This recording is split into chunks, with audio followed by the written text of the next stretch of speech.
കാരണം വെച്ചാൽ അത്രത്തോളം വലിയൊരു വഞ്ചനയാണ് നടത്തിയത്. എൻ്റെ മനസ്സിലേക്ക് വരുന്നൊരു കാര്യമുണ്ട്. ജർമ്മൻ ദാർശനികരായിരുന്ന ഫെഡറിക് നീഷെ സ്ഥിരമായിട്ട് നുണ പറയുന്നവരോട് പറഞ്ഞൊരു വാചകമാണ്. അത് തെറ്റായിരിക്കാൻ വേണ്ടി ഞാൻ കോട്ട് ചെയ്യുക. നിങ്ങൾ എന്നോട് കള്ളം പറഞ്ഞതിലല്ല എനിക്ക് വിഷമം, ഇനി മുതൽ എനിക്ക് നിങ്ങളെ വിശ്വസിക്കാനാവില്ലല്ലോ എന്നോർക്കുമ്പോഴാണ് വിഷമം. അതായത് ഇത്രയും നഗ്നമായ കളവ് പറഞ്ഞ ആൾക്കാരെ ഇനി എങ്ങനെയാണ് കേരള ജനത വിശ്വസിക്കുക? ഇനി കേരളത്തിലെ വിദ്യാഭ്യാസ മന്ത്രിയെ ഒരു പ്രവാചകൻ നബിയുടെ ഒരു വചനവും കൂടി എനിക്ക് ഓർമ്മിപ്പിക്കാൻ ആഗ്രഹമുണ്ട്.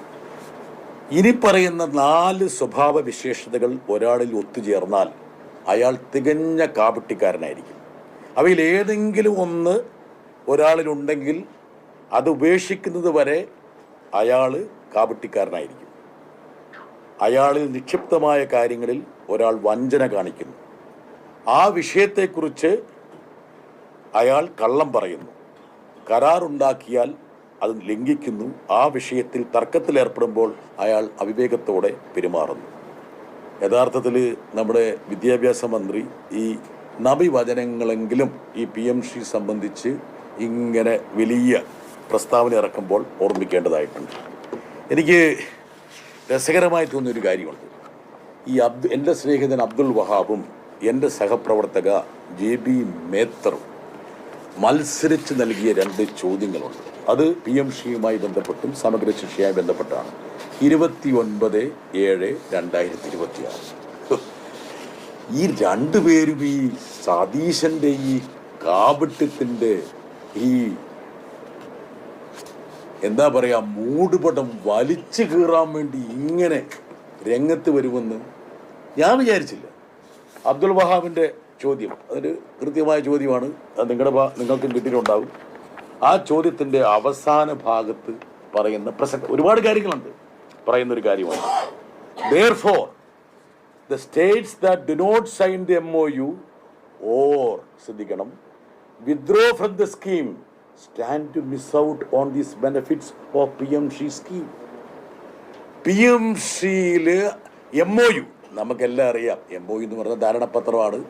അതിൻ്റെ അനന്തര നടപടികളിലേക്ക് കടക്കുന്നതിന് മുമ്പ് അല്ലെങ്കിൽ അവസാന കരാറിലേക്ക് പോകുന്നതിന് മുമ്പുള്ള പ്രാഥമികമായ ഒരു നടപടിക്രമം മാത്രമാണ് MOU എന്നറിയാം. കേരളത്തിലെ വിദ്യാഭ്യാസ വകുപ്പ് നേരത്തെ MOUയിൽ ഒപ്പുവെച്ചു. പിന്നീട് അവിടെ മുന്നണിയിൽ ചർച്ച വന്നപ്പോൾ അത് വേണ്ടതില്ല എന്ന് തീരുമാനിച്ച് അത് മരവിപ്പിക്കാൻ വേണ്ടിയുള്ള കത്ത് കൊടുത്തു. ഇപ്പോൾ കൃത്യമായി കേന്ദ്ര ഗവൺമെൻറ് പറയുകയാണ്, അതായത് ഈ MOUയിൽ നിന്ന് പിൻവാങ്ങിയ എന്നുള്ള വാക്ക് ഈ പറയുന്ന കേന്ദ്രമന്ത്രി ഉപയോഗിക്കണമെങ്കിൽ, അതായത് Jayant Chaudhary minister of state in the ministry of education, ഇത് ഈ പ്രൊവിഷൻ ഇല്ലാത്തതുകൊണ്ടാണ്. ഇത് മാത്രം ഇവരുടെ ഇങ്ങനെ തുറച്ചു നോക്കിക്കൊണ്ടിരിക്കുകയല്ലേ.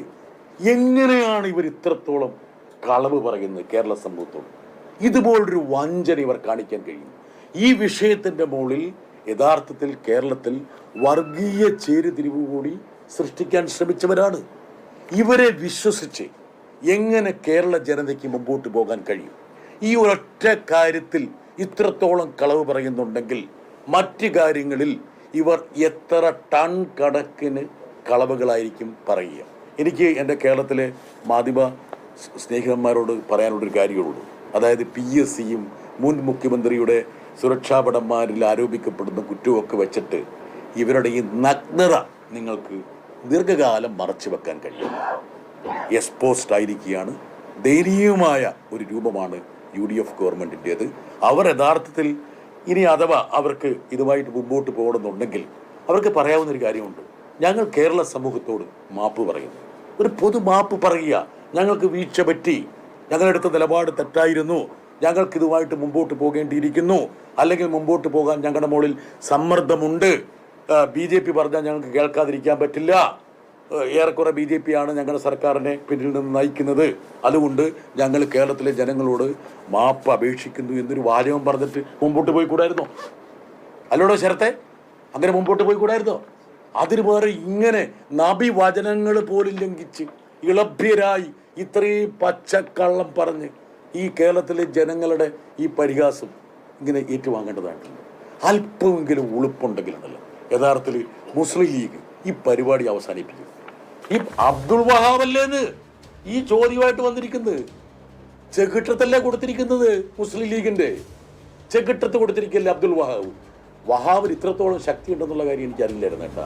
പക്ഷെ വല്ലാത്ത മാരക പ്രഹരമായിപ്പോയി ഈ അബ്ദുൾ വഹാബിന്റെ ചോദ്യം. അതുപോലെ ജെ ബി മേത്തറിന് സതീശിനോട് അത്രയൊന്നും ഇഷ്ടമല്ല. ജെ ബി മേത്തറിന്റെ കൂറൊക്കെ ആരോടാണെന്നുള്ള കാര്യം നിങ്ങൾ തന്നെ ഇടയ്ക്ക് വാർത്തയെ കൊടുക്കുന്നുണ്ട്. അതുകൊണ്ട് ജെ ബി മേത്തറിന്റെ ചോദ്യം വളരെ ആസൂത്രിതമായ ചോദ്യമായിരിക്കാം. എന്താ കാരണം എന്ന് വെച്ചാൽ അവർക്ക് കൂറുള്ള ആൾ ഇപ്പം ഡൽഹിയിലാണ് ഉള്ളത്. അതുകൊണ്ട് അതിനു വേണ്ടിയിട്ടുള്ള ഒരു ചോദ്യമായിരിക്കാൻ സാധ്യതയുണ്ടെന്ന് നിങ്ങൾ എന്നോട് പറഞ്ഞപ്പോൾ എനിക്കത് വിശ്വസിക്കാതിരിക്കാൻ പറ്റാത്തൊരു സാഹചര്യത്തിലാണ് ഞാൻ പെട്ടിരിക്കുന്നത്.